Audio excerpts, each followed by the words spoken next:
Would you welcome Carol Goldman, please?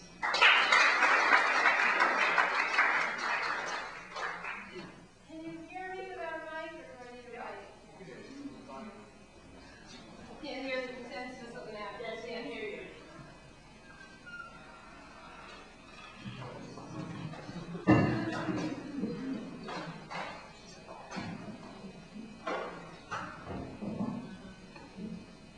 As many of you know, the last Friday of this month begins the holiday of Passover, where Jewish people throughout the world, in their homes, tell the story of how our people were freed from slavery under Pharaoh in Egypt. And in the course of that service, as they read from the Haggadah, it is said that in each person at each time should tell the story as if they personally were coming out of Egypt. So for tonight, I'm just going to take a few minutes to take you back in time with me over 3,000 years ago, when I, Rena, was a slave under Pharaoh in Egypt. And in this particular night, I'm in the town of Goshen, where all of the Hebrew people, we have multiplied mightily, are all pushed together into little houses. And we have been slaves for many generations.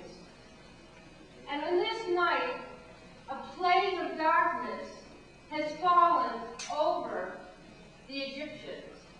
And they cannot see in front of them.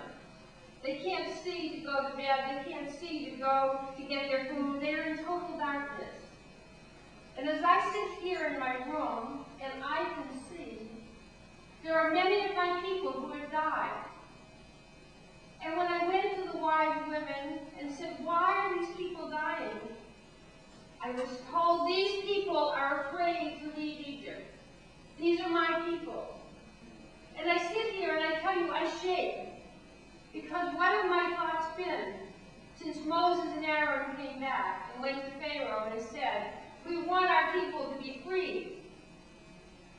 And Pharaoh would say, after a plague of blood, when all the water turns blood, of course you will let your people go. And as soon as the plague disappeared, Pharaoh's heart hardened. And I thought, what if it's true that it's time to leave Egypt? I'm scared. All I know is how to be a slave. All I know is how to get up every morning and make the bricks that I was trained to make. And I know how to make so many bricks so fast. But if I'm not a slave, if it should be that we leave Egypt, what will I do? What's waiting for me out there in the desert, in the wilderness? All I'm told I can take with me is what I can carry with me for one night. Enough water for one day, maybe two at the most. And every night since these plagues started, I have made unleavened bread and put it in the oven so in case the word comes in the middle of the night, I'll be able to go. And I'm scared.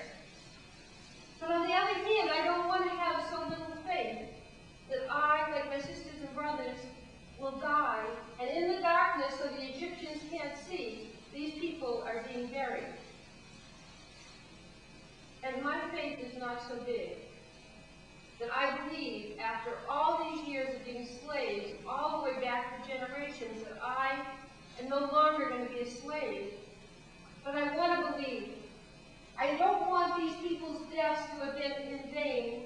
I want to know that if the word comes, that I will be brave enough to take what I have to take to join with these 620,000 other people and leave Egypt. And I don't know whether, in fact, I will be brave enough. I can't tell you that. I don't know whether I will look back and say, when it comes time, I will never see this little room again. I will never see these bricks. I will never see Egypt and these slaves and these taskmasters. I hope